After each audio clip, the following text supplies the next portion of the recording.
Hello everybody and welcome to next video of #CherishToppers. So today we will talk about maths. ठीक है, तो आज का video बहुत ज़्यादा इंपॉर्टेंट है. ट्रस्ट मी, आज का वीडियो बहुत ज़्यादा हेल्पफुल होने वाला है आप सबके लिए. ठीक है, तो आज के वीडियो में we have Himanshu Jaiswal with us. Himanshu ने 98 मार्क्स स्कोर करे थे मैथ्स स्टैंडर्ड में.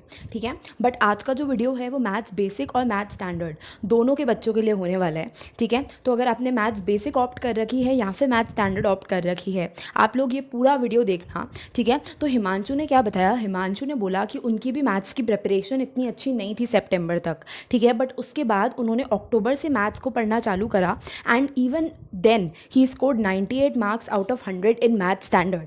ठीक है, अक्टूबर से उन्होंने मैथ्स पढ़ना स्टार्ट करा सीरियसली. अक्टूबर, नवंबर, दिसंबर, जनवरी 4 महीने उन्होंने बहुत अच्छे से अपना मैथ्स का कोर्स कंप्लीट करा और इस तरीके से उनके 98 मार्क्स आए 100 में से इन मैथ्स स्टैंडर्ड. तो firstly let us know from him कि उन्होंने क्या किया था. उसके बाद मैं पूरी स्ट्रैटेजी आपको एक्सप्लेन करूंगी. राइट, मैथ्स में 98 मार्क्स लाना आसान है, बहुत आसान है. मैथ्स में 98 क्या 100 भी लाना बहुत आसान होता है बेसिकली. देखो, अभी जिस तरह लॉकडाउन में तुम लोग के स्टडी पे इफेक्ट आया है, मैं समझ सकता हूँ कि किस तरह से बहुत लोग ने सोचा होगा कि सितंबर तक तो मेरा ज़्यादा कुछ पढ़ा हुआ नहीं है, मैं किस तरह से 95% के अबव ला पाऊंगा मैथ्स में. मेरे कैसे 100 में 100 या 98 आएंगे, 90 प्लस कैसे आएंगे मेरे मैथ्स में, तो मैं बताता हूँ. मेरा भी कंडीशन ऐसा ही था. मैंने सितंबर तक कुछ नहीं कर रखा था बेसिकली. ठीक है, मेरा भी सितंबर तक ज़्यादा कुछ खास प्रिपरेशन हुआ नहीं था मैथ्स में ही. तो मैंने क्या सोच के रखा था कि मैं अक्टूबर तक एटलीस्ट एनसीईआरटी को बहुत अच्छे से सॉल्व कर लूंगा, जिसमें कि मैंने एनसीईआरटी के जो इंपॉर्टेंट चैप्टर्स है उनके इंपॉर्टेंट क्वेश्चंस को 2-3 बार बनाए और ज़्यादा से ज़्यादा कॉन्सेप्ट को गेन करने की कोशिश की. तो तुम लोग भी ये कर सकते हो. तुम लोग अक्टूबर तक जो बच्चे एनसीईआरटी अभी तक पढ़ रहे हो, वो एनसीईआरटी को पूरे अच्छे से कवर अप करना, पूरे अच्छे से कवर करना अक्टूबर तक. अक्टूबर के बाद मैंने क्या किया था, मेरे अक्टूबर तक एनसीईआरटी कंप्लीट हो गए, तो मुझे पता था मेरे चैप्टर कॉन्सेप्ट अच्छे हैं, लेकिन मुझे चैप्टर में कुछ लैक हो रहा था कि हाँ, चैप्टर मोटिवेशन नहीं हो रहा था कि हाँ मैं सारे चैप्टर को बना पाऊंगा, ऐसा कॉन्फिडेंस नहीं आ रहा था मेरे अंदर. तो मैंने क्या किया, RS अग्रवाल ली. आप RS अग्रवाल या एनसीईआरटी एग्जाम्पलर में से कोई भी बुक ले सकते हैं जो आपको अच्छी लगे, तो उस हिसाब से ले ले. RS अग्रवाल ले, मैं ज़्यादा प्रेफर करता हूँ क्योंकि वो ज़्यादा अच्छी बुक होती है. RS अग्रवाल बेसिकली पतली भी होती है, ठीक ठाक होती है वो. तो जब RS अग्रवाल मैंने ली नवंबर में, मैंने कुछ इंपॉर्टेंट चैप्टर्स देखे. मैंने देखा कि किन चैप्टर का कितना वेटेज है, उस अकॉर्डिंग मैंने आज RS अग्रवाल से प्रिपरेशन करना शुरू किया. मैंने उन चैप्टर्स के क्वेश्चन को विथ एग्जाम्पल्स बनाए. भले ही मेरे क्वेश्चन उस चैप्टर ज्यादा नहीं हो पाए नवंबर में, ठीक है, लेकिन इंपॉर्टेंट चैप्टर, बेसिकली मैं इंपॉर्टेंट चैप्टर्स की बात कर रहा हूँ. क्योंकि एनसीईआरटी तुमने पढ़ रखा है, तुम्हें सारे चैप्टर के कॉन्सेप्ट पता है, कैसे क्वेश्चन सॉल्व करने वो पता है. तो तुम्हें क्या करने हैं, इंपॉर्टेंट चैप्टर्स के ही क्वेश्चन सॉल्व करने हैं विद RS अग्रवाल. नवंबर तक की काम हो गया. मैंने लास्ट अब बचती है रिवीजन, क्योंकि जितनी अच्छी रिवीजन होगी उतने अच्छे मार्क्स आएंगे. तो मैंने लास्ट, मेरे पास बचे हैं दिसंबर और जनवरी, एटलीस्ट फरवरी, 3 महीने मेरे पास है. तो मैंने क्या किया, दिसंबर से मैंने स्टार्ट किया क्वेश्चन सॉल्व करने previous year, 10 year previous question solve करने मैंने शुरू किए.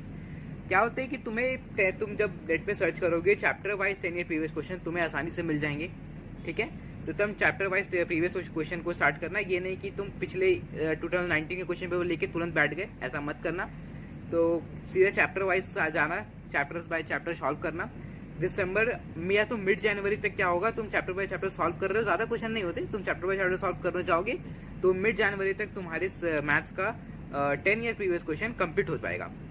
अब मिड जनवरी के बाद से तुम्हें क्या करना है, सैंपल पेपर सॉल्व करना है. जितने ज्यादा सैंपल पेपर सॉल्व करोगे विद टाइम लिमिटेड, तुम टाइम लिमिट रखना, 3 घंटे के अंदर ही तुम्हें पेपर लिखना है. भले तुम 3 घंटा, पहले स्टार्टिंग में 4 घंटे लगते हैं, 4.5 घंटे लगते हैं, 3.5 घंटे लगते हैं, लेकिन टाइम रखना. इफिशियंसी को धीरे धीरे गेन करते रहना. और ये इफिशियंसी कैसे गेन होगी, ज्यादा से ज्यादा सैंपल पेपर सॉल्व करने से. मैंने भी ऐसा ही किया. मेरे अब मिड जन तक previous year question RS Agarwal plus NCERT cover up है.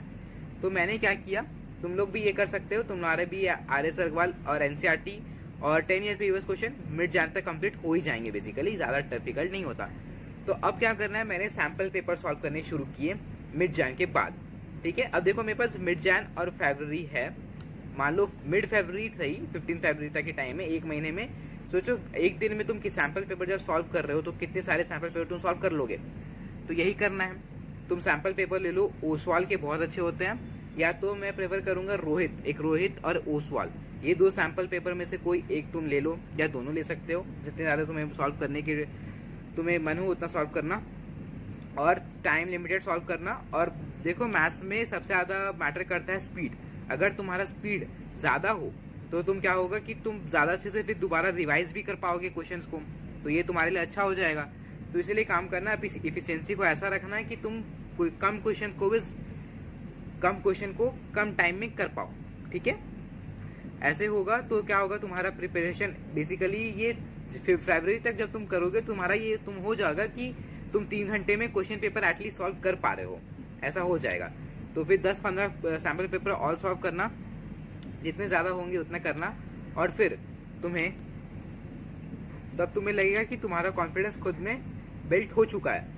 अब देखना क्या होगा कि देखो फंसोगे कहाँ, ऑब्जेक्टिव में। मैं भी ऑब्जेक्टिव में बहुत फंसा था। ठीक है, जब तुम सैंपल पेपर सॉल्व करोगे वैसे ऑब्जेक्टिव क्या होंगे, प्रीवियस ईयर क्वेश्चन में ऑब्जेक्टिव तुम्हें नहीं मिलेंगे। जब तुम सैंपल पेपर सॉल्व करोगे वहीं से तुम्हें ऑब्जेक्टिव्स मिलेंगे।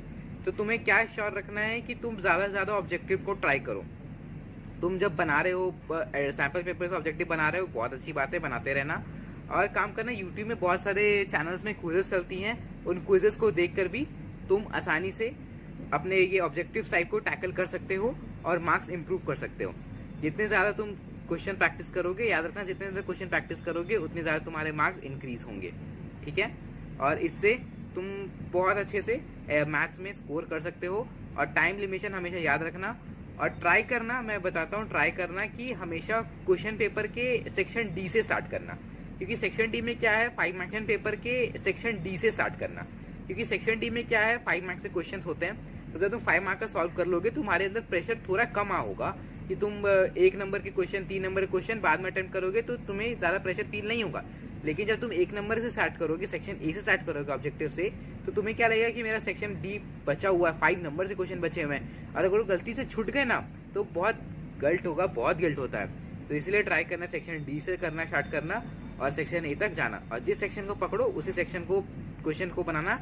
और भले तुम्हें क्वेश्चन ना आता हो तो उनके वहीं पे कुछ स्पेस छोड़ देना उस क्वेश्चन के लिए, लेकिन जिस सेक्शन को स्टार्ट कर रहे हो उसी सेक्शन के क्वेश्चन को बनाते जाना। ठीक है, और टाइम का ध्यान रखना। ओके तो आप लोग अपनी स्क्रीन पे देख सकते हैं हिमांशु की जो स्ट्रैटेजी है वो 4 बेसिक पार्ट्स में डिवाइडेड थी, ठीक है, या फिर 4 बेसिक स्टेप्स में डिवाइडेड थी। स्टेप नंबर 1, हिमांशु की स्ट्रैटेजी का फर्स्ट स्टेप यही था कि उन्होंने डिसाइड किया कि वो अक्टूबर में पूरी एनसीईआरटी ख़त्म करें, ठीक है। तो अगर आप लोग मैथ्स स्टैंडर्ड के बच्चे हो या फिर आप लोगों ने मैथ्स बेसिक ऑप्ट कर रखी है तो आप लोग का स्टेप नंबर 1 यही होना चाहिए कि आप लोग अक्टूबर में पूरी मैथ्स की एनसीईआरटी ख़त्म करें। आप लोग के लिए तो एक बहुत अच्छा एडवांटेज भी है कि इस बार सीबीएसई ने सिलेबस रिड्यूस कर दिया है, तो आप लोग अक्टूबर में पूरा मैथ्स का सिलेबस बहुत ईजीली कवर कर सकते हो, राइट। तो मैथ्स बेसिक और मैथ्स स्टैंडर्ड दोनों के बच्चों के लिए सबसे फर्स्ट स्टेप यही है कि आप लोग अपनी एनसीईआरटी अक्टूबर में ख़त्म करें, right. Now come step number 2। Step number 2 जो है वो मैथ्स बेसिक के बच्चों के लिए ऑप्शनल है, वाइल एज मैथ्स स्टैंडर्ड के बच्चों के लिए कंपलसरी है। स्टेप नंबर 2 में हिमांशु ने क्या किया था, उन्होंने नवंबर में पूरी RS अग्रवाल ख़त्म कर दी थी, ठीक है। तो आप लोग कोई भी गाइड उठा सकते हैं, for example RD Sharma, PK Garg, जो भी आप लोग को गाइड अच्छी लगती है आप लोग वो गाइड उठाइए और आप लोग उस गाइड को ख़त्म करने की कोशिश कीजिए नवंबर में, ठीक है। जिस तरीके से हिमांशु ने बोला कि वो इंपॉर्टेंट क्वेश्चंस पे ज़्यादा फोकस करते थे, ठीक है। तो आप लोग को जो भी गाइड अच्छी लगती है, अगर आप लोग RD शर्मा प्रेफर करते हैं तो आप लोग वो देख सकते हैं। हिमांशु ने बोला क्योंकि RS अग्रवाल पतली थी और उसके अंदर टू द पॉइंट ज़्यादा क्वेश्चंस दे रखे थे, इंपॉर्टेंट क्वेश्चंस दे रखे थे, तो इसलिए वो RS अग्रवाल करते थे, ठीक है। तो हिमांशु ने बोला कि उन्होंने नवंबर में पूरी RS अग्रवाल ख़त्म कर दी थी, ठीक है। तो मैं वापस रिमाइंड करा देती हूँ कि ये जो स्टेप है ये मैथ्स बेसिक वाले बच्चों के लिए कंपलसरी नहीं है, बट मैथ्स स्टैंडर्ड वाले बच्चों के लिए ये स्टेप कंपलसरी है, right. Now comes step number 3। Step number 3 में हिमांशु ने बोला कि उन्होंने दिसंबर में क्या किया था, उन्होंने दिसंबर में प्रीवियस ईयर क्वेश्चन पेपर्स, ठीक है। नाउ प्रीवियस ईयर क्वेश्चंस उन्होंने कैसे करे थे, उन्होंने chapter wise previous year questions करे थे दिसंबर में, ठीक है। फॉर एग्जांपल एक कोई चैप्टर ले लिया आपने मैथ्स का, फॉर एग्जांपल आपने ट्रिग्नोमेट्री ले लिया, ठीक है। तो ट्रिग्नोमेट्री के जितने भी पिछले 10 सालों में आए हुए क्वेश्चन हैं आप लोगों को वो करने हैं, ठीक है। आप लोग को पूरे पेपर सॉल्व नहीं करने हैं दिसंबर में, आप लोग को प्रीवियस प्रीवियस ईयर क्वेश्चंस करने हैं चैप्टर वाइज, ठीक है। तो ये जो है ये स्टेप नंबर 3 है and this is also compulsory for both maths standard and maths basic students, right. Now come step number 4। Now Himanshu ने बोला कि उन्होंने पूरा दिसंबर बहुत अच्छे से chapter wise previous year questions करे थे और उसके बाद उन्होंने जनवरी में क्या किया, उन्होंने जनवरी में पेपर सॉल्व करना स्टार्ट करे, राइट। उन्होंने जनवरी में 3-3 घंटे की टाइम लिमिट लगा के sample question papers, previous year question papers पूरे साथ में 3-3 घंटे की टाइम लिमिट लगा के सॉल्व करना स्टार्ट करे। हिमांशु ने बोला कि यहाँ पर एफिशिएंसी और स्पीड दोनों मैटर करती हैं, तो मैं दोबारा से डिक्टेट कर देती हूँ step number 1, step number 2, step number 3 and step number 4। इसके अंदर से स्टेप नंबर 1, 3 और 4 जो है that is for maths basic students और स्टेप नंबर 1, 2, 3, 4 ये चारों स्टेप्स हैं for maths standard students, right. उसके अलावा एक बहुत इंपॉर्टेंट पॉइंट बोला हिमांशु ने बोला कि ऑब्जेक्टिव क्वेश्चंस प्रैक्टिस करना बहुत इंपॉर्टेंट है। हिमांशु को मैथ्स में ऑब्जेक्टिव क्वेश्चंस टफ लगते थे, ठीक है। तो आप लोग ये मत समझना कि ऑब्जेक्टिव क्वेश्चंस बहुत इजी होते हैं, ऑप्शंस आ जाते हैं, ठीक है। आप लोग मेक श्योर करना कि थ्रू आउट योर प्रिपरेशन आप लोग किसी ना किसी सोर्स से ऑब्जेक्टिव क्वेश्चन ज़रूर प्रैक्टिस करें, be it any book, any online website, ठीक है। आप लोग कहीं से भी जो ऑब्जेक्टिव क्वेश्चन है वो प्रैक्टिस करना मत भूलना, राइट। सो मेरे को इस वीडियो के थ्रू आपको यही बताना था क्योंकि मेरे को बहुत सारे मेल्स आ रहे थे, मैसेजेस आ रहे थे कि मैम हमने अभी तक कुछ भी नहीं पढ़ा, लिटरली कुछ भी नहीं पढ़ा मैथ्स में, हम क्या करें।